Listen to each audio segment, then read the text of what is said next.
Hello friends, स्वागत है आप सबका लक्ष्यविद धवल दवे यूट्यूब चैनल में। आज हम फ्रेंड्स एक नया टॉपिक लेकर आया हूँ मैं। आज हम एक नए टॉपिक पे चर्चा करेंगे।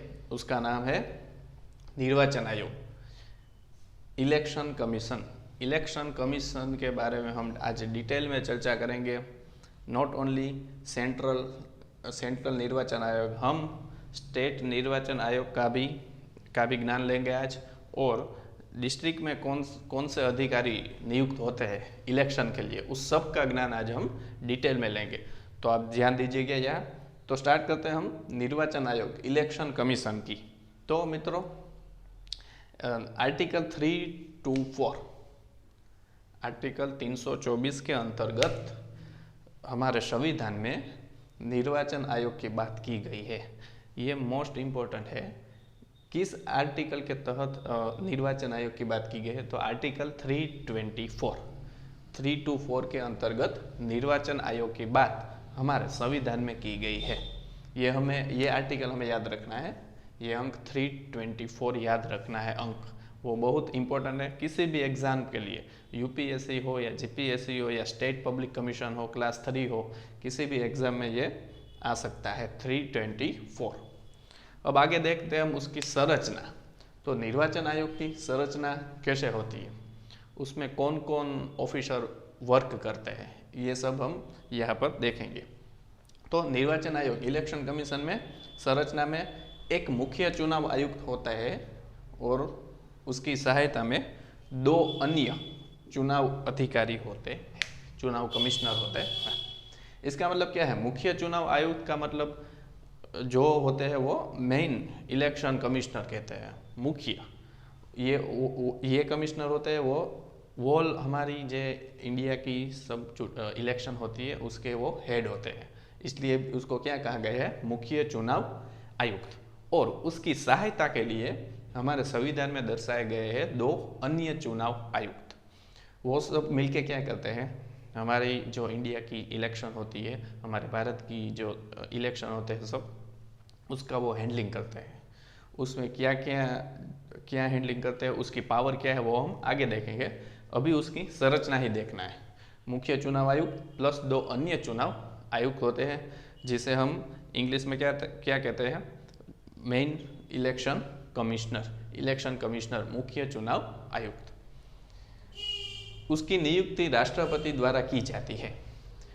जो संविधान के तहत जो पद होते हैं, उस मोस्ट ऑफ पदों की नियुक्ति राष्ट्रपति ही करते हैं। यहाँ पर भी मुख्य चुनाव आयुक्त और अन्य चुनाव आयुक्तों की नियुक्ति कौन करते हैं? हमारे प्रेसिडेंट ऑफ इंडिया, भारत के राष्ट्रपति उसकी नियुक्ति करते हैं। और आगे उसकी समय अवधि क्या होती है? उसको पद पर वो कहाँ तक रह सकते हैं? तो उसकी समय अवधि है 6 ईयर और 65 ईयर एज। इसका मतलब है वो 6 साल तक रह सकते हैं या 65 ईयर एज हो सकती है। 65 एज या 6 साल तक, उसमें से जो पहले खत्म होता है वो उसकी समय अवधि होती है। किसकी? निर्वाचन आयोग, मुख्य चुनाव आयुक्त की। ये डिटेल हमने ले ली। ये क्या थी? उसकी संरचना। अब आगे हम देखेंगे स्वतंत्रता। तो मुख्य चुनाव आयुक्त को स्वतंत्रता क्या दी गई है? उसके पद की स्वतंत्रता क्या है? वो निष्पक्ष कैसे काम कर सकते हैं, अब वो हम देखते हैं। तो उसको सीजेआई की तरह दोनों सदनों की बहुमति से हटाया जा सकता है। स्वतंत्रता पहले तो वो है कि वो निष्पक्ष अपना कामकाज कर सकता है, इलेक्शन का कोई भी काम, पर उसको अब हटाना है तो हम क्या करेंगे? तो CJI, chief justice of India, हमारे जो सर्वोच्च अदालत के मुख्य न्यायाधीश होते हैं, उसको हटाने की क्या प्रोसीजर है? लोकसभा में और राज्यसभा में 2/3 बहुमति, 2/3 बहुमति से उसको वो ड्राफ्ट जो पारित किया गया, तो उसको हम हटा सकते हैं। कौन को? सीजेआई को। तो मुख्य चुनाव आयोग को भी इसी तरह सेम प्रोसीजर से हटा सकते हैं। दोनों सदनों की क्या होनी चाहिए? बहुमत होनी चाहिए, 2/3। दोनों सदनों की बहुमत से हम मुख्य चुनाव आयुक्त को उसके पद से हटा सकते हैं। ये मोस्ट इंपॉर्टेंट बात है। दूसरी बात, उसकी पदावधि निश्चित नहीं है। यह हमने लिखा है 6 ईयर और 65 एज, मगर संविधान में ऐसी बात नहीं कहेगी। नियुक्त कौन करता है? राष्ट्रपति। तो राष्ट्रपति की इच्छा हो तब तक वो पद पर रह सकते हैं। राष्ट्रपति की इच्छा नहीं है तो वो पद से निकाले जा सकते हैं, अथवा मुख्य चुनाव आयुक्त उसके पहले भी उसका रिटायरमेंट दे सकते हैं कि अब मुझे ये पद पे नहीं रहना है। तो ये क्या थी? उसकी पदावधि की बात। दूसरी बात, सेवानिवृत्ति के बाद उसके कामकाज में कोई रोक नहीं है। इसका क्या मतलब है?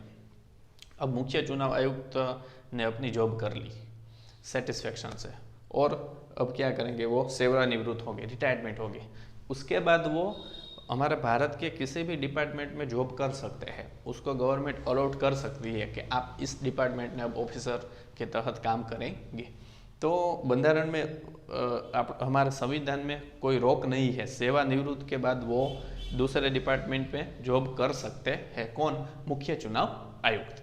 अब आगे हम बात करेंगे, ये डिटेल इंफॉर्मेशन है, उसके शक्ति और कार्य क्या है। मुख्य चुनाव आयुक्त और अन्य चुनाव आयुक्त के शक्ति और कार्य क्या है, उसके पावर क्या है, वो काम क्या करते हैं, उसकी बात हम डिटेल में करेंगे। अब पहले टॉपिक है ये कि वो किसी भी भूभाग का निर्धारण हमारे इंडिया में, हमारे भारत में कहीं भी चुनाव होता है उसके पहले क्या होता है? सब हमारे इंडिया की टेरिटरी जो होती है उसके भूभाग का निर्धारण होता है कि यहाँ इस क्षेत्र में चुनाव करना है, यहाँ ये मेंबर ऑफ पार्लियामेंट यह खड़ा रहेगा, यहाँ इतनी जनसंख्या है। अलग अलग स्टेट में ये सब निर्धारण, भूभाग का निर्धारण कौन करते हैं? हमारे मुख्य चुनाव आयुक्त और अन्य चुनाव आयुक्त उसकी सहायता में होते हैं। वो हमारे पूरे देश के भूभाग का निर्धारण करता है, सीमांकन करता है। उसका क्या मतलब है? सीमांकन करता है। आगे की बात करूँ तो निर्वाचक नामावली तैयार करेंगे और मतदाताओं को पंजीकृत करेंगे। उसका क्या मतलब है?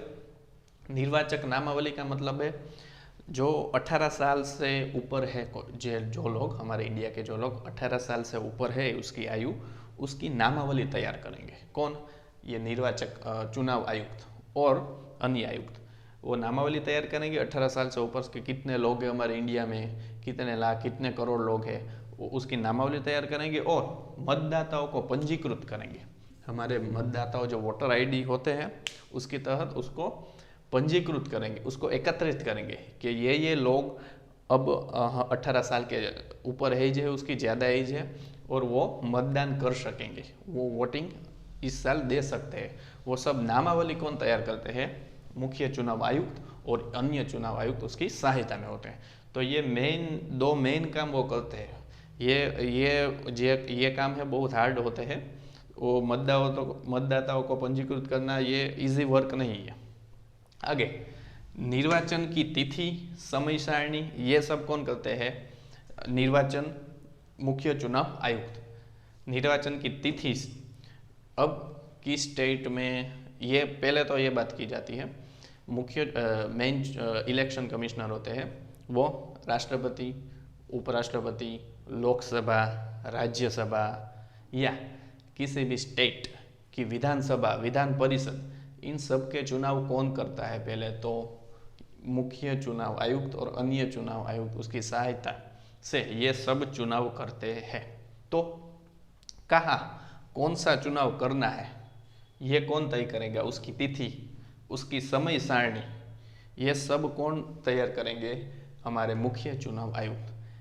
यह अभी लोकसभा का चुनाव आने वाला है, इंडिया में लोकसभा का चुनाव आने वाला है, उसकी तिथि ये है, उसकी तिथि वो है। राज्यसभा का चुनाव आने वाला है, राष्ट्रपति का, उपराष्ट्रपति का, किसी भी राज्य के विधानसभा का चुनाव आने वाला है। ये सब कौन तय करता है? हमारे ये मुख्य चुनाव आयुक्त।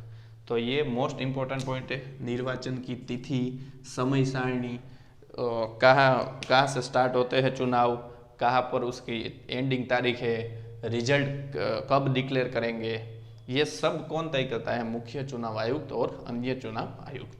ये उसका मेन वर्क है। आगे राजनीतिक दलों को मान्यता प्रदान करना और उसको चिन्ह प्रदान करना। हमारे यहाँ क्या है भारत में कि कितने राजकीय पक्ष है और राष्ट्रीय पक्ष के, उसको मान्यता प्रदान करना ये कौन काम करता है? मुख्य चुनाव आयुक्त। इलेक्शन कमिश्नर, वो क्या करते हैं कि कोई राष्ट्रीय पक्ष है या राजकीय पक्ष है वो सही तो है, तो ये सब उसकी जो डिटेल होती है वो सब कौन चेक करते हैं? हमारे मुख्य चुनाव आयुक्त। उसको मान्यता प्रदान करने, किसी भी दल को मान्यता प्रदान करना, ये दोनों अलग बात है। किसी भी दल का क्या मतलब है? ये जो बीजेपी है, कांग्रेस है, आम आदमी पार्टी है, उसको दल कहलाते हैं। उसको हम क्या कह सकते हैं? दल कहते थे।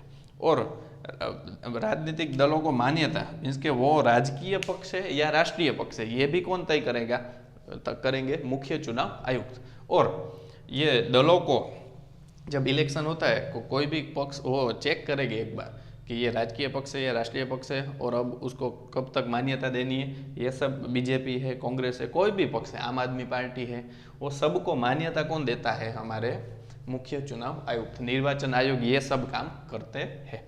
और उसको चिन्ह प्रदान करना, आप सबको पता है जब इलेक्शन आता है तो सब अलग अलग चिन्ह रखते हैं।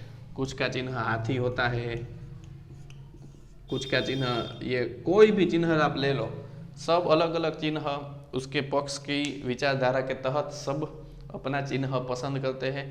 वो चिन्ह कौन तय करता है?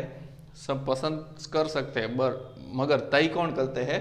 मुख्य चुनाव आयुक्त और अन्य चुनाव आयुक्त। राष्ट्रीय कौन सा चिन्ह किस पक्ष को देना है ये तय कौन करते हैं? निर्वाचन आयोग यह तय करता है। आगे अब इलेक्शन आ गए, अब आगे क्या है? आचार संहिता। आचार संहिता लगाने के बाद, आचार संहिता का मतलब प्रचार बंद करना। आचार संहिता मतलब आचार संहिता लग जाती है फिर हम प्रचार नहीं कर सकते। कोई भी पार्टी इलेक्शन जब आने वाला है उसके थोड़े दिन पहले प्रचार कर सकते हैं, हमारे पक्ष ने ये काम किया, हमारे पक्ष का ये एजेंडा है। मगर जब चुनाव आयोग ने, इलेक्शन कमीशन ने जब आचार संहिता डाल दी, उसके बाद कोई भी पक्ष प्रचार कर सकता नहीं है। आचार संहिता का बहुत इम्पोर्टेंट है। सो इसलिए ये सब काम कौन करते हैं? हमारे चुनाव आयोग ये सब काम करते हैं। दूसरी बात, राष्ट्रपति को सलाह देना, ये भी मेन वर्क है चुनाव आयोग का। चुनाव आयोग क्या करता है? राष्ट्रपति को सलाह देते हैं। अब उसका एग्जाम्पल मैं देता हूँ।